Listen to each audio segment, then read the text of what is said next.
할렐루야. 사랑하는 이그스필드 성도님들, 오늘 하루도 평강의 주님께서 우리와 동행하기를 기도하며 모두를 축복합니다. 7월 12일 수요일 주님께서 주시는 말씀은 예레미야 3장 19절에서 4장 4절 말씀입니다. 오늘의 말씀은 예레미야 3장 19절에서 4장 4절 말씀입니다.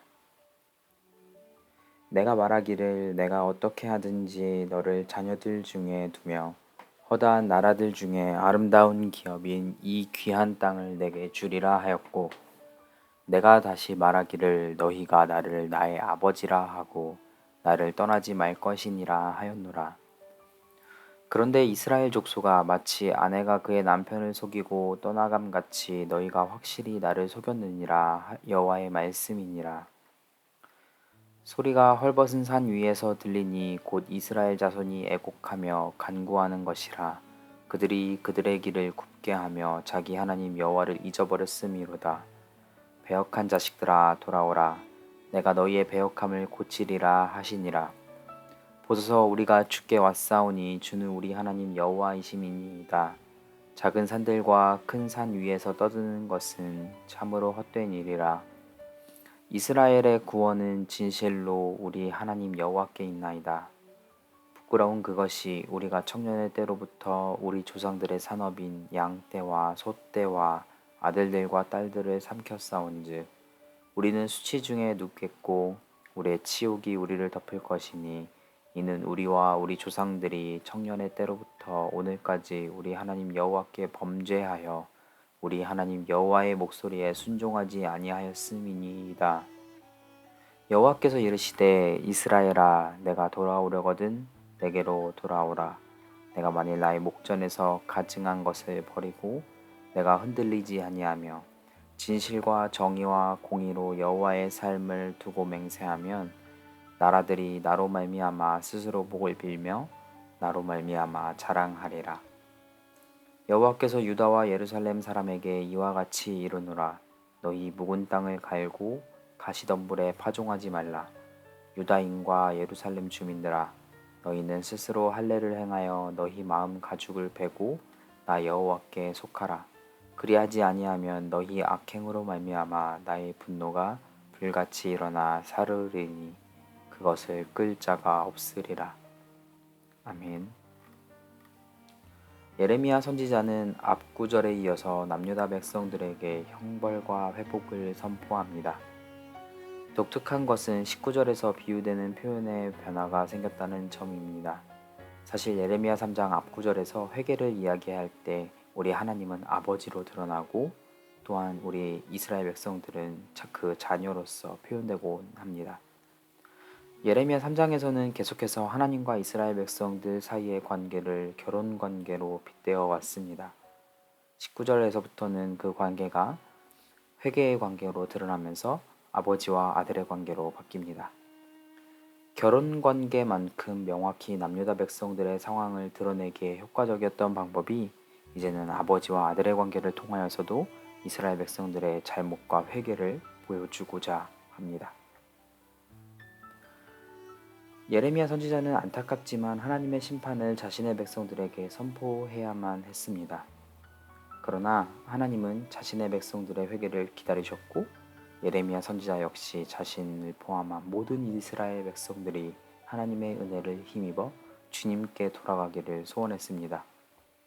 그래서 하나님께서는 진정한 회개가 무엇인지 알려주십니다.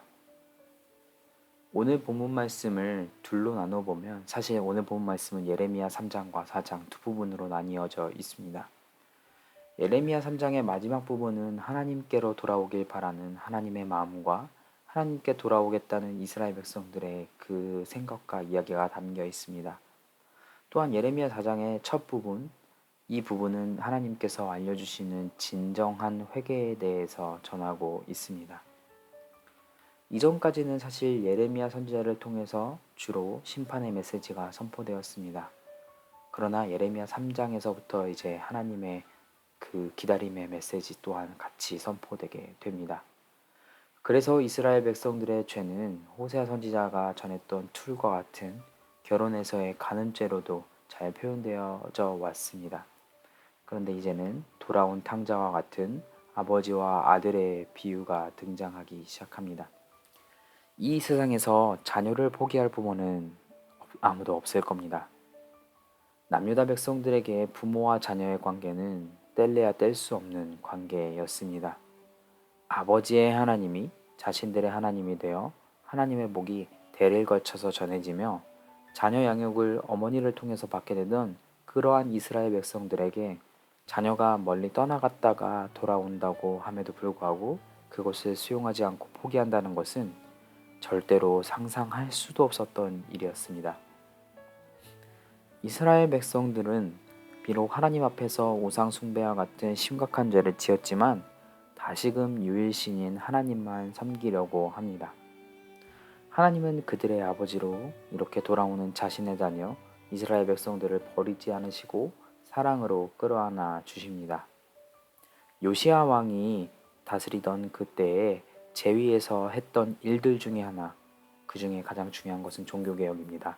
그 종교개혁 중에 하나는 바로 우상을 모두 버리고 없애는 일이었습니다. 그렇게 하나님은 이스라엘 백성들을 기다리셨고 예레미야 4장에서 어떻게 하면 자신에게 진짜로 잘 돌아올 수 있는지를 설명해 주십니다. 참된 회개는 그동안 지었던 삶의 모습을 바꾸는 일입니다. 그동안 숭배했던 우상들을 버리고 오직 하나님을 찬양하며 그 하나님의 뜻대로 살아야 하는 그 삶이 하나님이 원하는 삶, 회개의 삶입니다. 그리고 하나님이 말씀하시는 할례와 같은 율법을 몸에 새겨서 겉으로만 주님을 따르는 것이 아니라 마음에 새겨서 마음으로도 온전히 주님의 말씀에 순종하는 삶이 남유다 백성들이 살아야 했던 삶입니다. 우리 예수님께서 이 땅에 오셔서 이루시고 행하신 일이 바로 이 참된 회개가 이루어지도록 하신 일입니다. 영원한 대제사장 우리 예수님께서 이 땅에 오셨습니다. 그리고 죽으셨고 부활하셨습니다. 그 부활의 첫 열매로 말미암아 우리의 모든 죄의 문제를 완벽히 해결해 주셨습니다. 오늘 우리는 그 어떠한 재물이 필요하지 않습니다. 우리는 오직 주 예수 그리스도, 우리 그리스도인으로서 오직 주 예수님만을 믿고 따름으로 그 예수님의 죽음과 부활을 믿음으로 온전히 주님께 우리의 죄를 고백할 수 있게 되었고 우리 주님께서 보내주신 성령님을 통하여 성령님의 도우심으로 새로운 삶을 살아갈 수 있게 되었습니다. 남유다 백성들에게 원하던 그 진정한 회개가 오늘날 우리의 삶 속에 있기를 소망합니다. 그러기 위해서 우리 역시 먼저는 우리의 잘못이 무엇인지를 되짚어봐야만 합니다. 우리의 잘못 가운데에는 특별히 하나님의 뜻대로 살지 못했던 우리의 모습, 또한 우리가 알지 못하며 지었던 그 불순종의 죄들 또한 있을 줄 압니다. 하나님을 사랑하지만 다른 것을 더욱 사랑했던 우리의 중심, 때로는 우리가 깨닫지 못했던 그 모든 죄악들을 우리는 깨달아 알아야만 합니다. 더 나아가 그 잘못을 우리의 삶 속에서 다시금 반복하여 범하지 않도록 온전히 주님께 은혜를 구해야 합니다. 우리의 힘만으로는 우리가 그것을 끊어내는 일은 정말 쉽지 않습니다. 오직 우리 주님의 은혜에 힘입어 온전히 주님의 뜻대로 사는 그 삶을 살아가고자 할 때 성령 하나님께서 우리에게 날마다 새로운 힘을 주십니다. 우리가 그 삶을 살아내려고 할 때 이 삶을 우리의 전적인 노력이 아닌 온전히 그 능력을 주시는 하나님에 의해 우리가 살아가게 됩니다.